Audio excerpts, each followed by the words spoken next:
Amados irmãos e irmãs, graça e a paz do nosso Senhor Jesus Cristo, a todos os que visitam essa igreja também, participem desse momento especial. Nós vamos fazer uma leitura bíblica no Evangelho de João, no capítulo 4. Nós vamos ler dos versículos 1 ao 30, mas eu vou usar particularmente o versículo 24. Versículo bem conhecido, mas para termos um entendimento dessa passagem, então vamos fazer essa leitura mais ampla. Assim diz a palavra do Senhor: quando, pois, o Senhor veio a saber que os fariseus tinham ouvido dizer que ele, Jesus, fazia e batizava mais discípulos que João, se bem que Jesus mesmo não batizava, e sim os seus discípulos, deixou a Judéia, retirando-se outra vez para a Galiléia. E era-lhe necessário atravessar a província de Samaria. Chegou, pois, a uma cidade samaritana chamada Sicar, perto das terras que Jacó dera a seu filho José. Estava ali a fonte de Jacó. Cansado da viagem, assentara-se Jesus junto à fonte por volta da hora sexta. Nisto veio uma mulher samaritana tirar água. Disse-lhe Jesus: dá-me de beber. Pois seus discípulos tinham ido à cidade para comprar alimentos. Então lhe disse a mulher samaritana: como, sendo tu judeu, pedes de beber a mim, que sou mulher samaritana? Porque os judeus não se dão com os samaritanos. Replicou-lhe Jesus: se conheceras o dom de Deus, e quem é que te pede, dá-me de beber, tu lhe pedirias, e ele te daria água viva. Respondeu-lhe ela: Senhor, tu não tens com que atirar, e o poço é fundo. Onde, pois, tens a água viva? És tu, porventura, maior do que Jacó, nosso pai, que nos deu o poço, do qual ele mesmo bebeu, e bem assim seus filhos e seu gado? Afirmou-lhe Jesus: quem beber desta água tornará a ter sede. Aquele, porém, que beber da água que eu lhe der, nunca mais terá sede. Pelo contrário, a água que eu lhe der será nele uma fonte a jorrar para a vida eterna.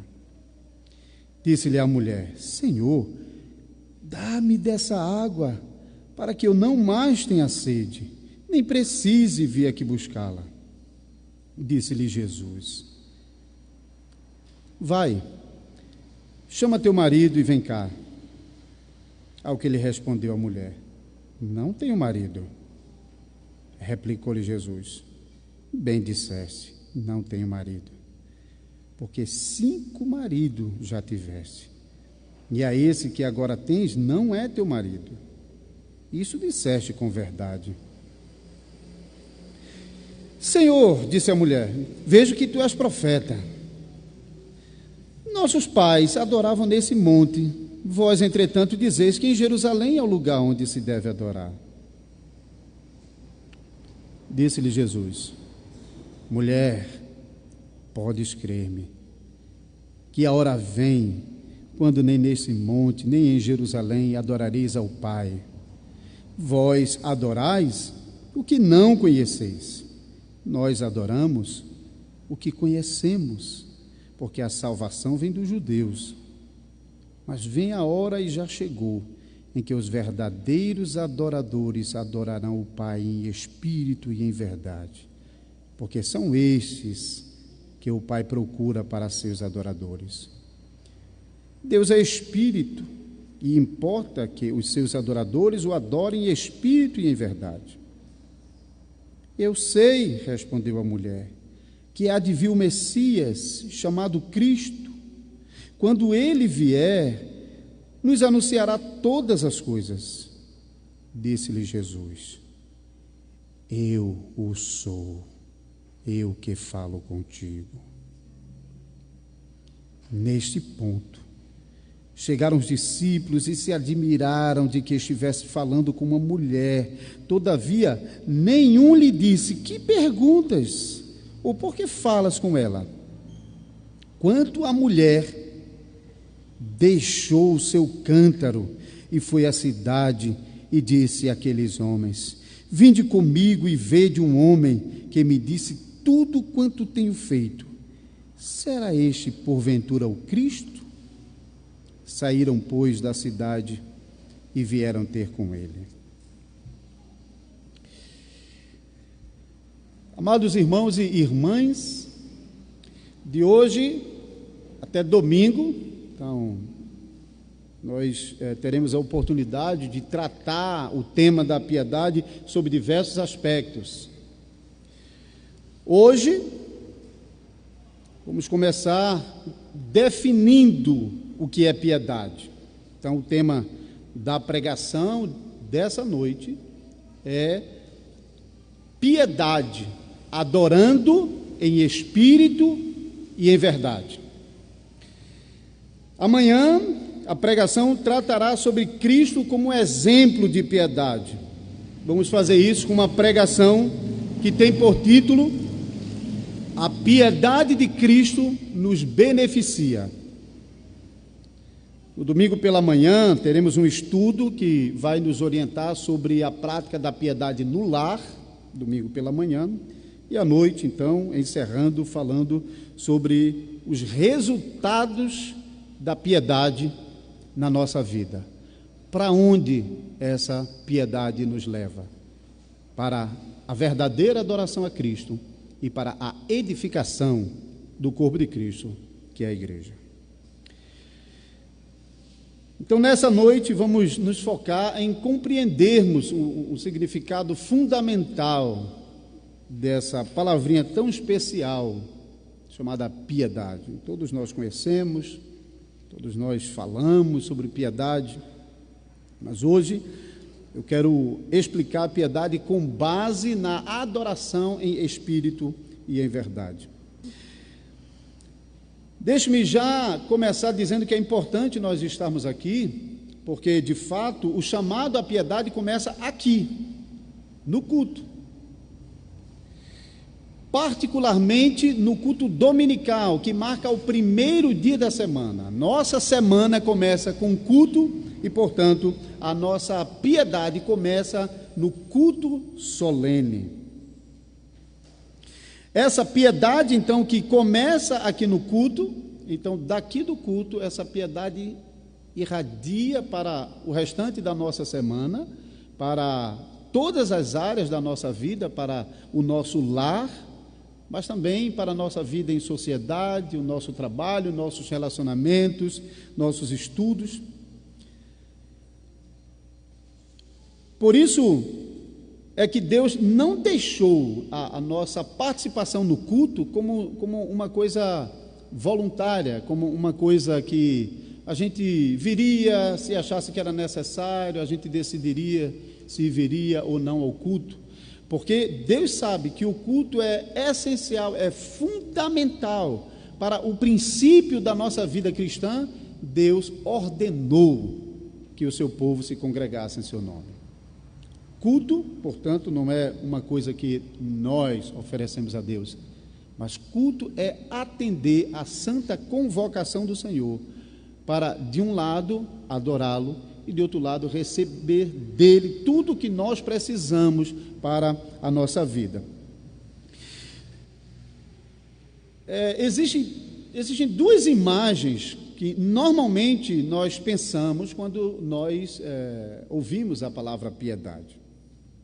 São duas imagens que refletem o sentido bem geral dessa palavra, hein? A primeira imagem é a imagem daquela pessoa bondosa, misericordiosa.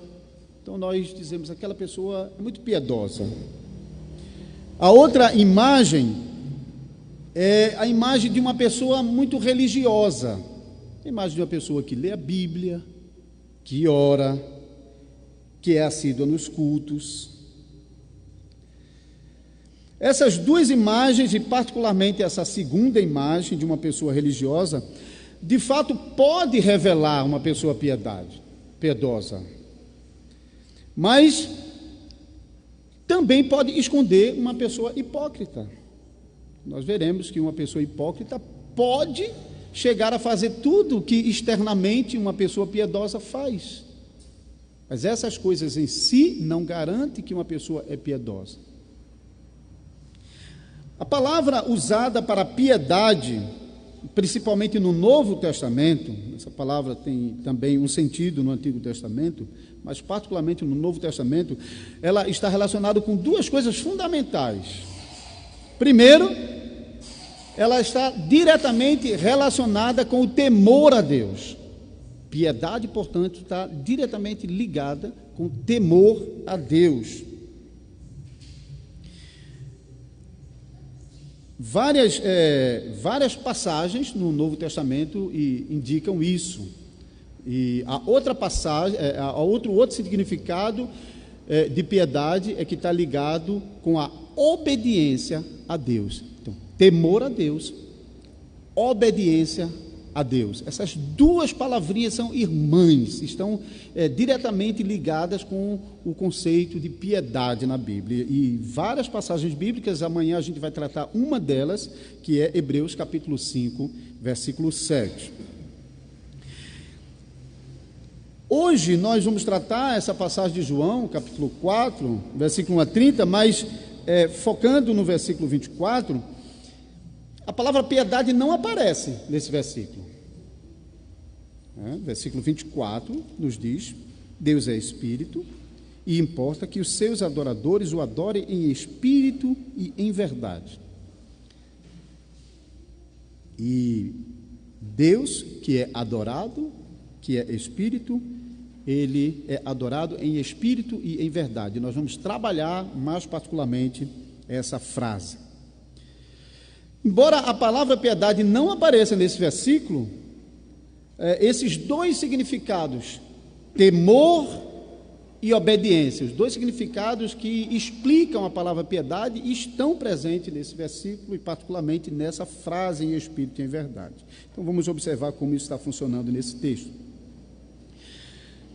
Essa passagem de João 4 mostra Jesus se revelando aos samaritanos como o Messias prometido a Israel, mas o texto deixa claro que os samaritanos era um povo excluído de Israel. Então, os judeus, os israelitas, olhavam para os samaritanos com o mesmo desdém que eles olhavam para o restante do mundo, os gentios, os povos que não faziam parte da aliança, não era membro do povo da aliança que era Israel.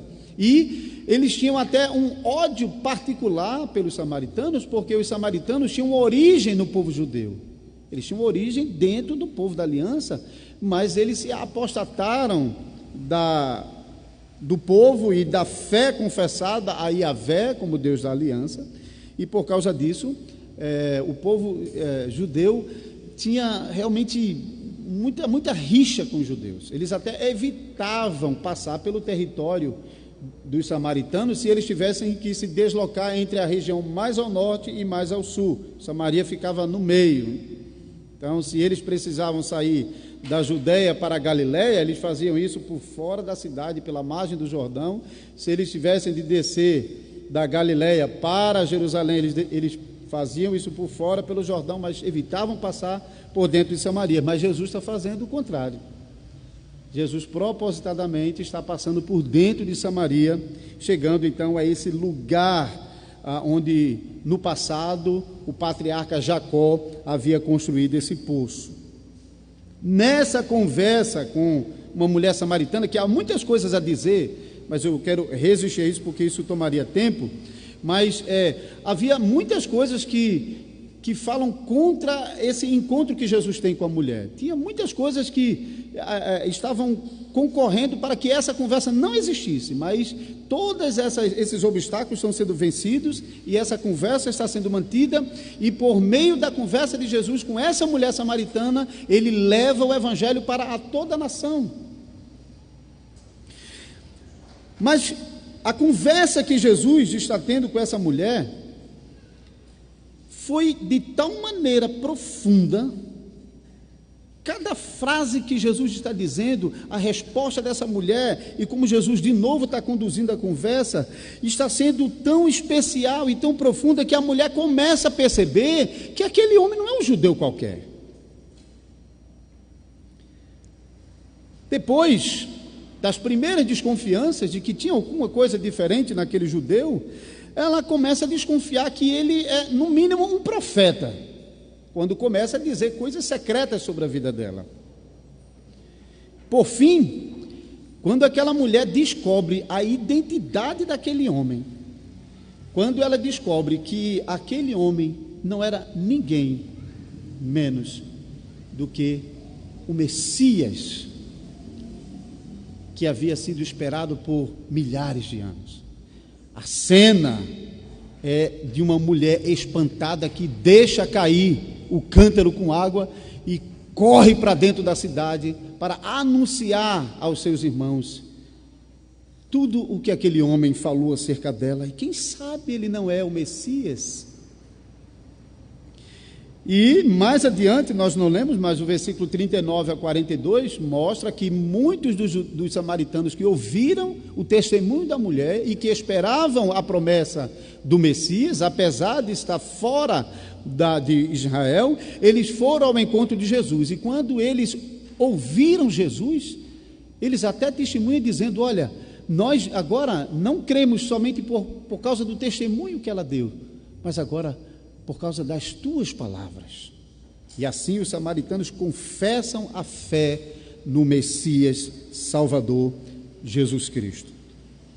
Então, como eu já disse, nós não trataremos a passagem em si, mas focalizado no versículo 24, nós lemos que Jesus promete que os verdadeiros adoradores do Pai, que os israelitas diziam, era eles. Até Jesus começa a conversa com a samaritana dizendo que a salvação vem dos judeus de fato, não vem dos samaritanos nem dos gentios demais. Mas os verdadeiros adoradores. Mas Jesus está indo muito além da ideia dos judeus de que os verdadeiros adoradores eram os israelitas, porque faziam parte do povo nacional, do povo da aliança. Jesus vai além. Jesus, de fato, vai chegar no ponto de que os verdadeiros adoradores são aqueles que temem a Deus e obedecem a sua palavra. De novo, as duas palavrinhas: temem a Deus e obedecem a sua palavra. Esses verdadeiros adoradores, Jesus diz que eles chegarão um momento em que, para adorar o Pai, eles não precisarão mais estarem em Jerusalém ou em Samaria, porque os samaritanos elegeram um novo lugar de adoração no lugar de Jerusalém, que era o Monte Gerizim. Mas Jesus ensina que os verdadeiros adoradores adorariam o Pai em qualquer lugar e fariam isso em espírito e em verdade. Os verdadeiros adoradores não dependeriam de um lugar, mas os verdadeiros adoradores seriam guiados pelo Espírito à verdadeira adoração que glorifica o Pai.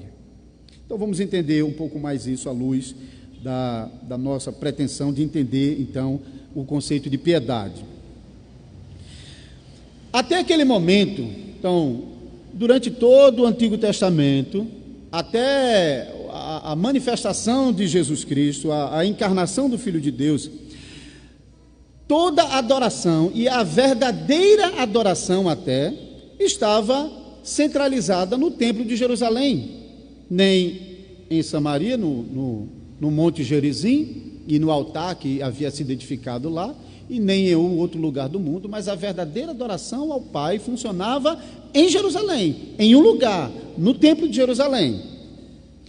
E o modo de adoração que agradava a Deus também estava acontecendo lá, porque é aquela adoração que era de acordo com aquilo que estava prescrito na lei. Então, as diversas cerimônias e sacrifícios que eram realizados no templo não apenas tipificavam o Salvador que viria, mas também representava a forma correta de adorar a Deus. Então, o lugar de adorar a Deus, a forma de adorar a Deus estavam concentradas no Templo de Jerusalém. Agora, uma pergunta que vale também para a gente hoje aqui, e nós vamos voltar a isso mais adiante: será que então, olhando para a igreja naquele momento do Antigo Testamento, quando os israelitas iam para o templo, oferecer sacrifícios e adorar a Deus no templo, no lugar da verdadeira adoração e do modo da verdadeira adoração, será que o simples fato de alguém estar lá participando daquela adoração, será que só o fato de estar ali garantia que alguém estava adorando a Deus da maneira correta?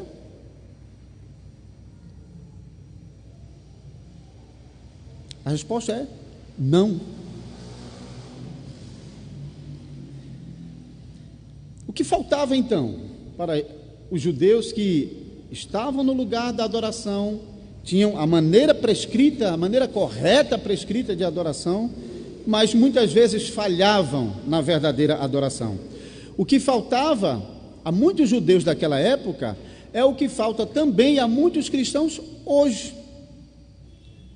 Faltava uma fé verdadeira. Não há verdadeira adoração onde não há fé verdadeira. A falta dessa fé impede a pessoa de adorar a Deus da maneira correta.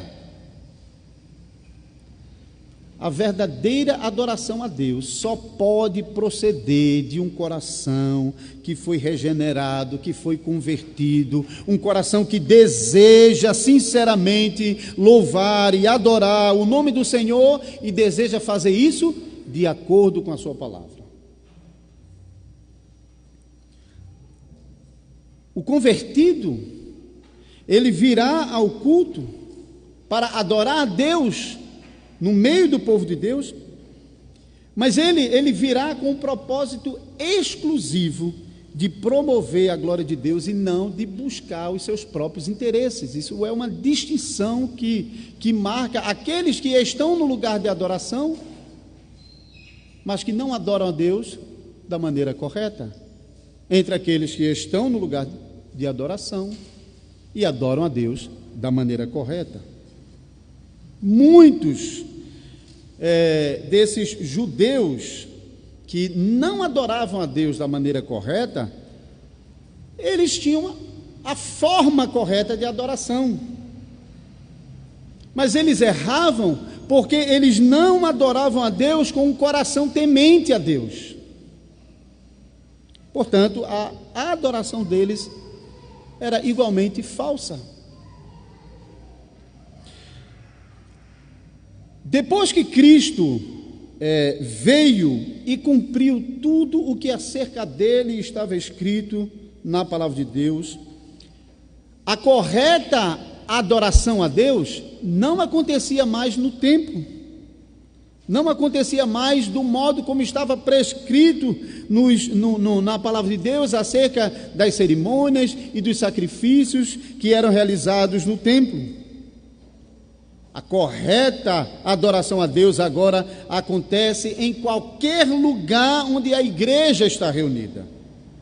E o modo correto de adoração a Deus não é mais aquele modo do Antigo Testamento, mas a verdadeira adoração a Deus agora é aquela que está centralizada em Cristo. Portanto, a liturgia do culto cristão deve fazer exatamente aquilo que a liturgia da adoração no Antigo Testamento no templo fazia. No templo, a adoração toda processava a obra salvadora de Jesus Cristo. Isso era a liturgia no tabernáculo e no templo. Os sacrifícios, as cerimônias, era a preparação do povo de Deus para receber o evangelho da salvação por meio dos sacrifícios que eram realizados e que apontavam para o Salvador que viria. No culto cristão, a liturgia do culto cristão, a adoração do povo de Deus, faz exatamente isso. Essa adoração, ela revela, ela manifesta a obra salvadora de Jesus Cristo. Por isso, a verdadeira adoração, agora, na nova aliança, na igreja, é aquela adoração que está centralizada na pessoa e na obra de Jesus Cristo. Sendo assim, irmãos e irmãs, podemos dizer que os judeus do passado, aqueles que tinham um coração temente a Deus, tinham também a forma correta de adorar a Deus, porque adoravam a Deus no lugar estabelecido e do modo como Deus havia ordenado na lei para o serviço sagrado do templo. Mas a verdadeira adoração lá só acontecia quando os israelitas que estavam participando da adoração acompanhavam cada ato da adoração com um coração temente a Deus. Sem um coração temente a Deus, não há verdadeira adoração. Sem a maneira correta de adorar a Deus, não há verdadeira adoração. Hoje em dia, seja um judeu convertido, ou um samaritano, ou um gentio de qualquer nação, como nós aqui, nessa noite, nós adoramos corretamente a Deus quando nós adoramos o Pai na pessoa de Jesus Cristo e quando nós adoramos de acordo com o Evangelho de Jesus Cristo.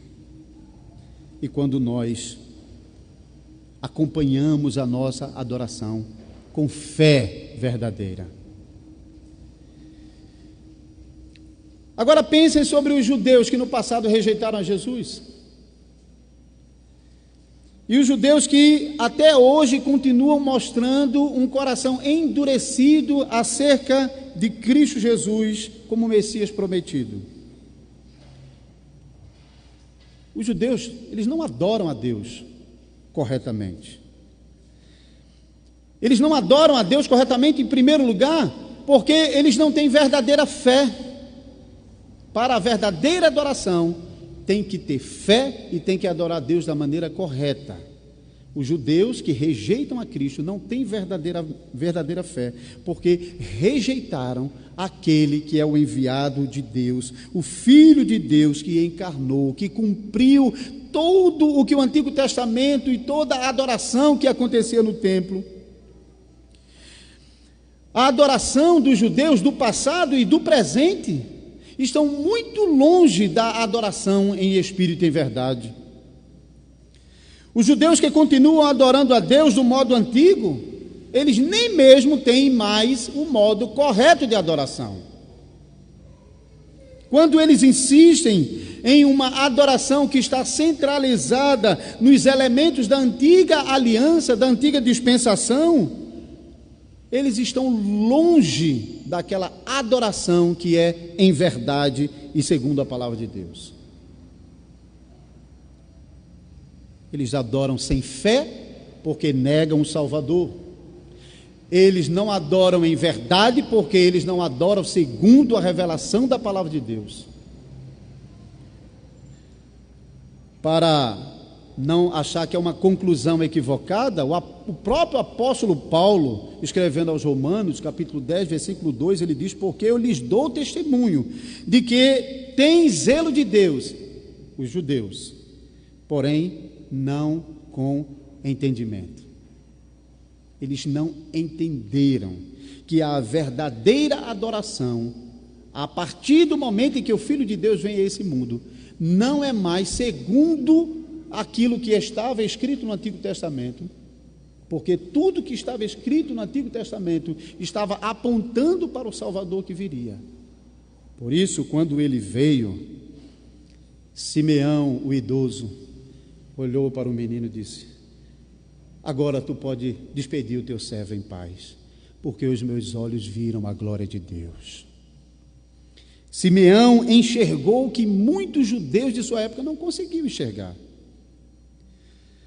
Ele enxergou que o mundo havia alcançado o clímax, o momento alto, o momento divisório, o momento quando o Filho de Deus veio, e agora todo o mundo estava diante dos seus pés, como o Deus do universo, o Deus todo-poderoso, o Deus criador, o Deus sustentador, o Deus que domina e o Deus que salva.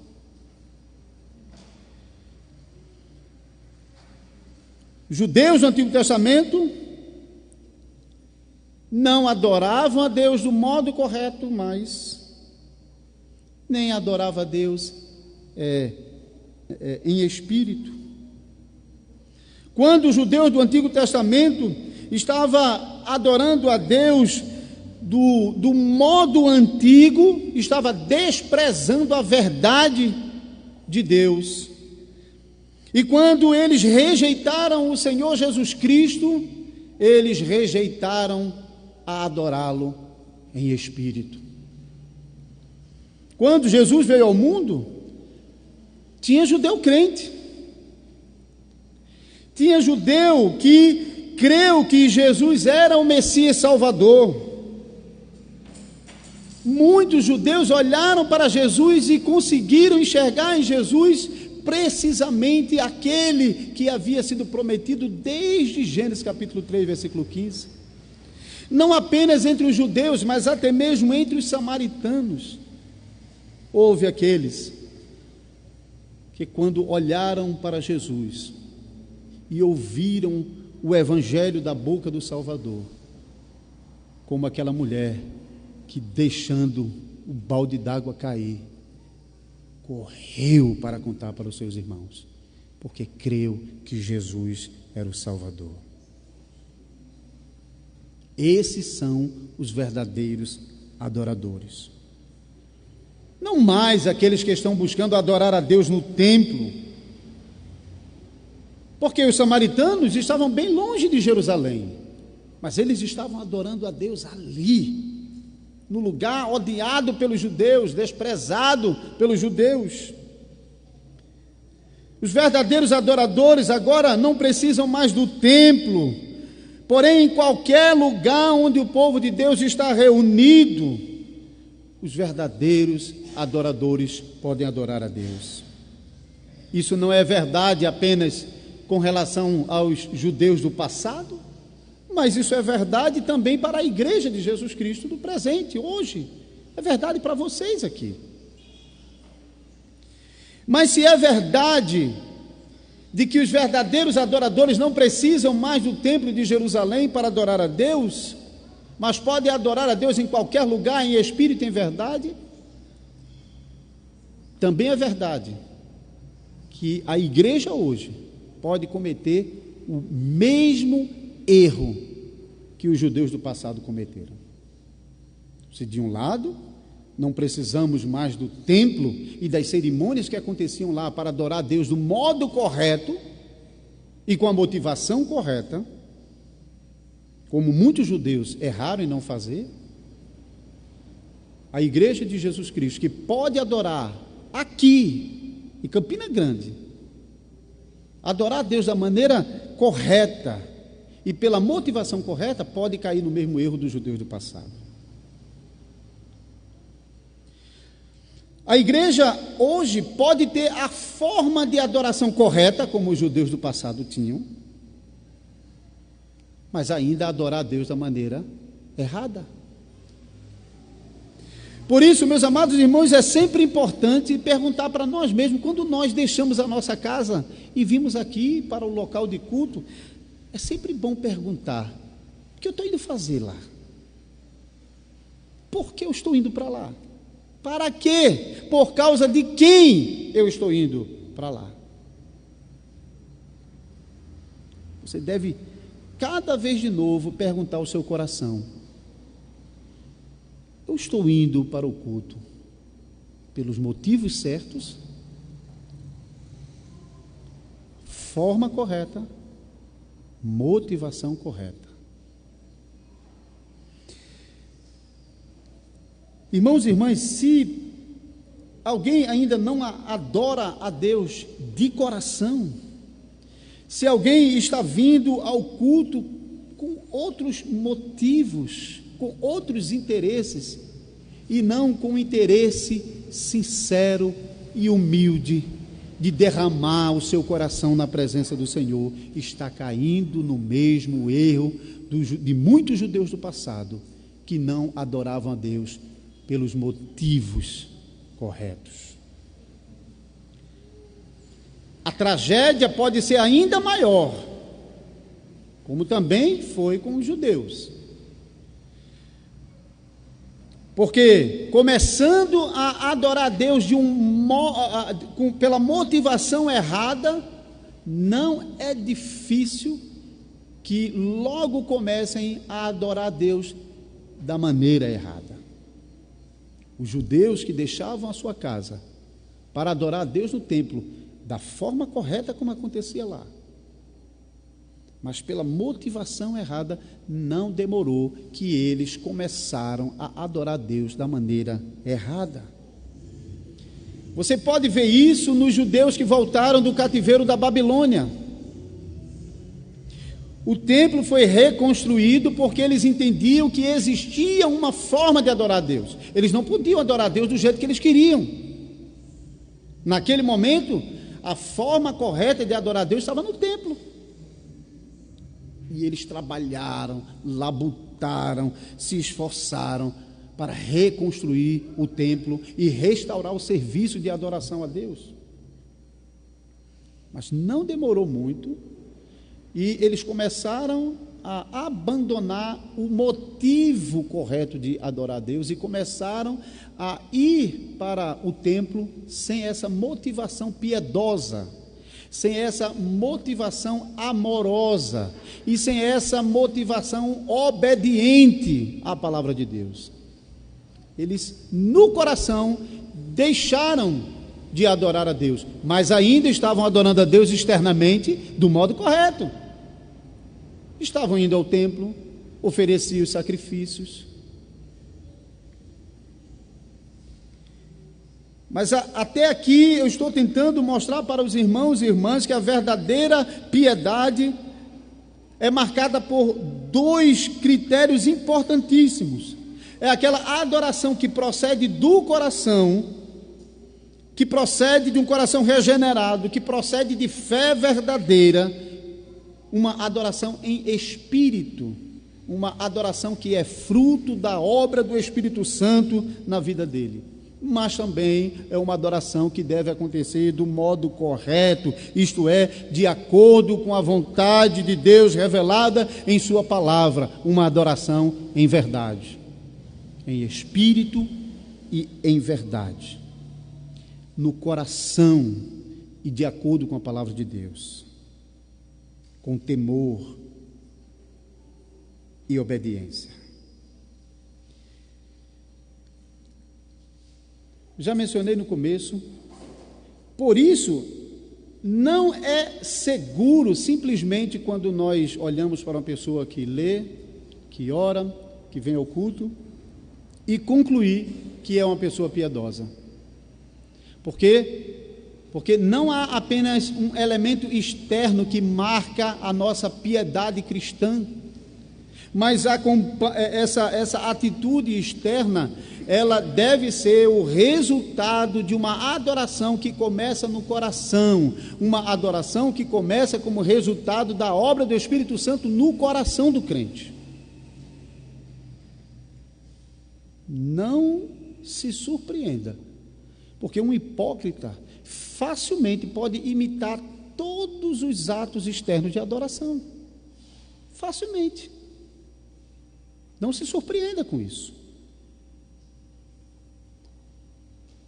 É preciso realmente reconhecer que aqueles atos de adoração externas, eles estão acontecendo em obediência à palavra de Deus. Adoramos dessa maneira porque entendemos que essa maneira é a maneira correta de adorar a Deus segundo a sua palavra. Fazemos isso em obediência à sua palavra. Essa obediência é um sinal que ajuda a realmente verificar se esses atos externos de adoração são reflexos de um coração regenerado ou apenas um formalismo ou um tradicionalismo. Porque aquele que está procurando adorar a Deus da maneira correta, porque deseja obedecer a Deus, essa obediência é um sinal da obra do Espírito Santo no coração de um pecador. Deixa eu pegar agora um exemplo na história das igrejas cristãs e vamos tentar concluir comparando isso com o nosso dia, porque não é difícil a gente examinar a nós mesmos, mas até mesmo olhando para o universo de igrejas que nós estamos cercados. Se a gente está no trabalho, se a gente está em casa, na escola, tem sempre igrejas por perto. Nos nossos familiares, nos nossos amigos, tem sempre pessoas cristãs.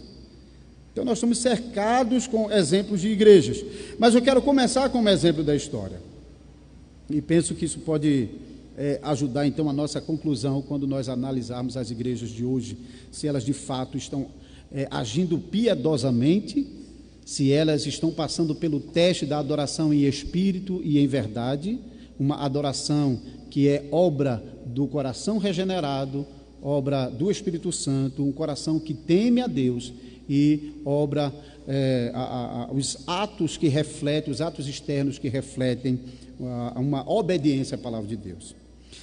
Ao longo da igreja cristã, surgiram vários grupos dentro da igreja cristã, que eles rejeitavam qualquer tipo de forma de adoração a Deus.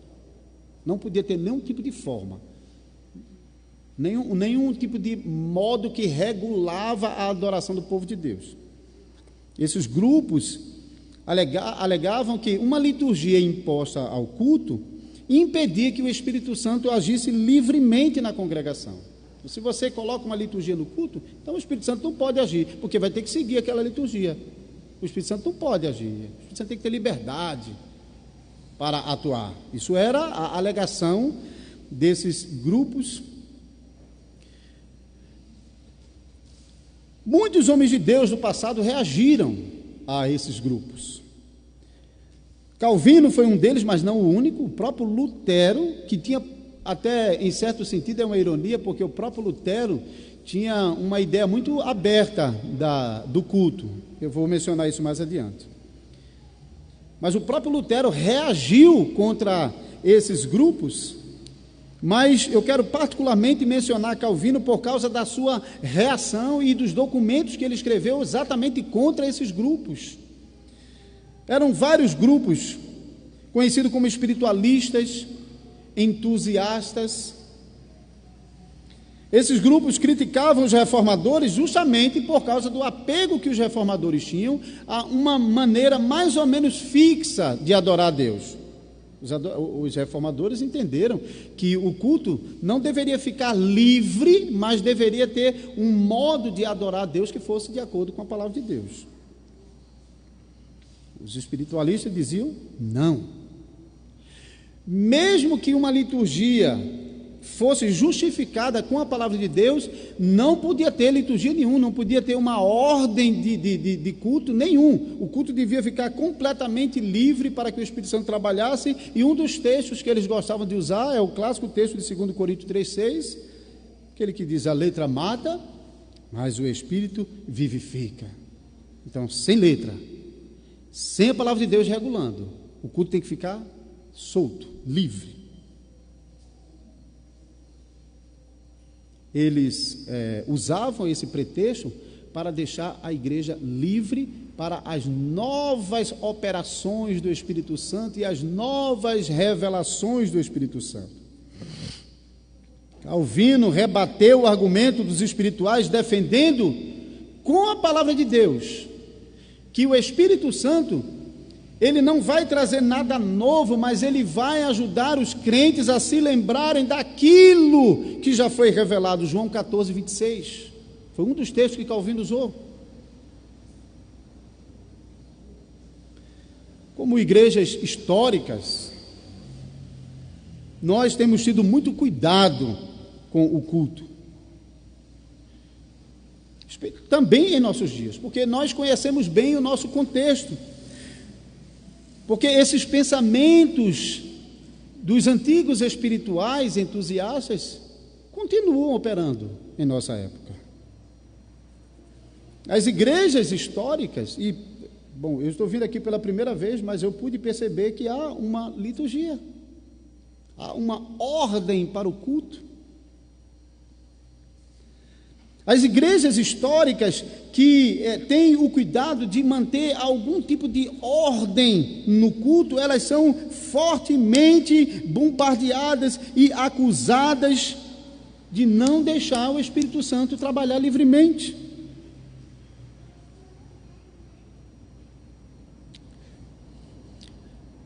A outra acusação que os espirituais fazem é a mesma que eu comecei fazendo sobre o judeu no Antigo Testamento. Certo? Então, vocês, igrejas históricas, vocês dizem que tem uma forma de adoração que é de acordo com a palavra de Deus. Uma ordem de culto que é de acordo com a palavra de Deus. Certo? Então, quer dizer então que basta que qualquer pessoa esteja aqui e adore a Deus conforme essa ordem que o culto está processando, para que então ele esteja adorando a Deus? A mesma pergunta feita com relação aos judeus do passado, que tinham a forma correta de adoração, que era a adoração no templo. A pergunta é a mesma, a resposta é a mesma que foi dada no princípio. Não basta ter uma forma correta de adoração. A adoração tem de ser em espírito e em verdade. Tem que ser uma adoração que é conforme a palavra de Deus, mas uma adoração também que é procedente de um coração regenerado, um coração crente, um coração que teme a Deus, um coração que ama a Deus, um coração que não está buscando o seu próprio interesse, mas está buscando a glória do nome do Senhor. Então, relembrando a adoração em espírito e em verdade, se uma pessoa despreza a adoração em espírito, mas se apega à forma de adoração, e adora a Deus de acordo com a liturgia, de acordo com a ordem do culto, faz tudo direitinho, mas não faz com o coração crente, temente a Deus. Sabe qual é o risco no final das contas? Tradicionalismo, formalismo. Tudo direitinho do lado de fora. Externamente está seguindo todo o padrão. Externamente participa da liturgia, que é de acordo com a palavra de Deus, mas falta um coração crente. Mas também, do outro lado, se a pessoa despreza a adoração que é em verdade, uma adoração que é conforme a palavra de Deus, centrada na palavra de Deus, uma adoração que é ordeira segundo a palavra de Deus, vai cair no erro dos espiritualistas. Os espiritualistas do passado, mas também os espiritualistas do presente, eles acham que se eles têm a intenção de adorar a Deus, isso é o que importa. Não importa se a maneira como eles estão fazendo isso é de acordo com a vontade de Deus. Mas eles se enganam, oferecendo um tipo de adoração que não agrada a Deus. Não importa o quanto em seus corações eles julguem que eles estão fazendo isso com toda boa intenção. Em ambos os casos, a adoração é falha, é falsa. A adoração que enfatiza os aspectos externos e faz tudo externamente direitinho e nega a fé, não adora a Deus de modo temente, é falha. Do outro lado, aqueles que enfatizam demais o coração e dizem que eu estou fazendo isso porque é por amor a Deus, e faz de um modo impróprio, de um modo que não foi ordenado na palavra de Deus, está igualmente fracassado. Erra de um lado e erra do outro. Então a igreja tem que fugir desses dois erros. Fujam do erro de enfatizar demais o aspecto externo e fazer tudo direitinho com um coração que não é crente.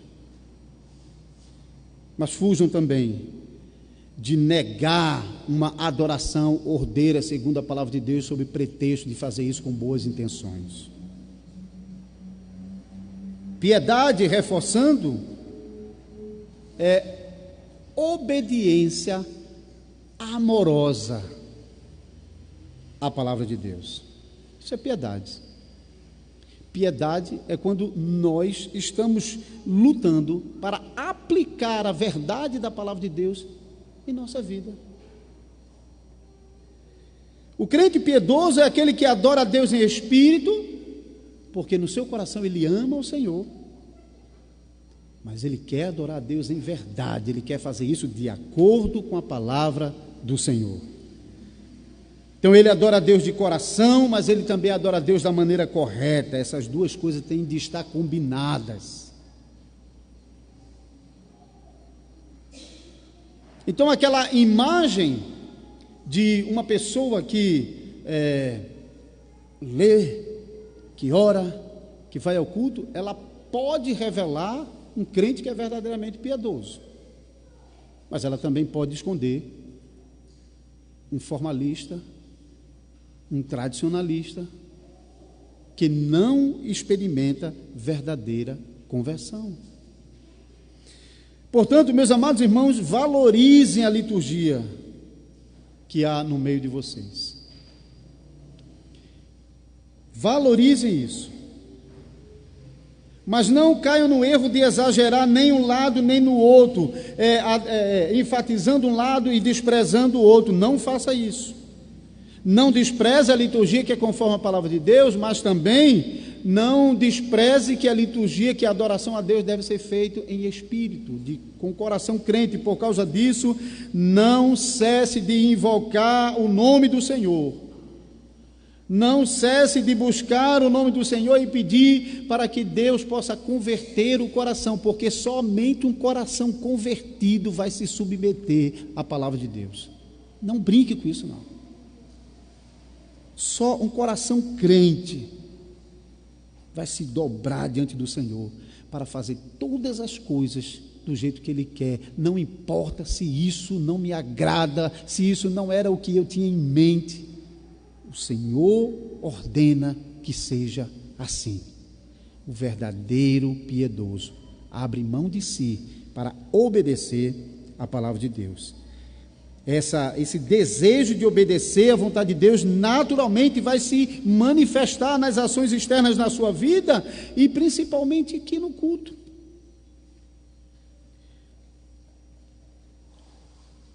No passado, naquela disputa, acabou gerando duas ideias de como entender o culto. Dois princípios que atravessaram a época, e vocês facilmente vão identificar isso nos dias de hoje. Na época, então, que os nossos irmãos estavam lutando por um culto ordeiro, por um culto que fosse conforme a palavra de Deus, eles entenderam, lendo na palavra de Deus, em muitas passagens bíblicas, como, por exemplo, o segundo mandamento, que Deus, Ele ordena que o modo de adoração seja conforme a sua palavra, de modo que só deve estar presente na adoração do povo de Deus aquilo que Deus ordena na sua palavra. E deve ficar fora da adoração do povo de Deus tudo aquilo que Deus não ordena na sua palavra. Os entusiastas, do outro lado, geraram uma alternativa a isso.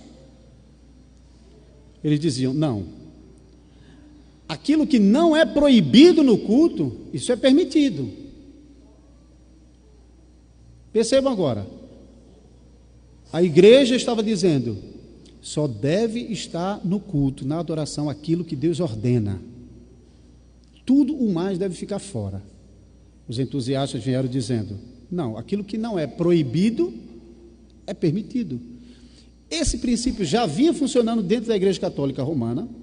esse princípio funcionou dentro das igrejas luteranas, por isso eu disse no princípio que era uma ironia, porque o Lutero estava rebatendo os entusiastas, mas o próprio Lutero estava concordando que na igreja aquilo que não era proibido era permitido.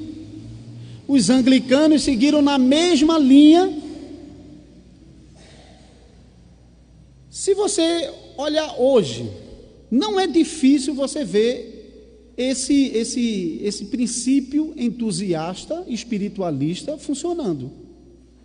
Há muitas igrejas que estão aplicando exatamente esse princípio. Não, isso não é proibido na Bíblia. Eu não sei se já chegou por aqui, mas tem igreja que está construindo uma pista de skate dentro do salão. Qual é o princípio que eles estão usando? É proibido. Algum de vocês já viram na Bíblia e é proibido ter uma pista de skate no meio do prédio da igreja? Tem em algum lugar?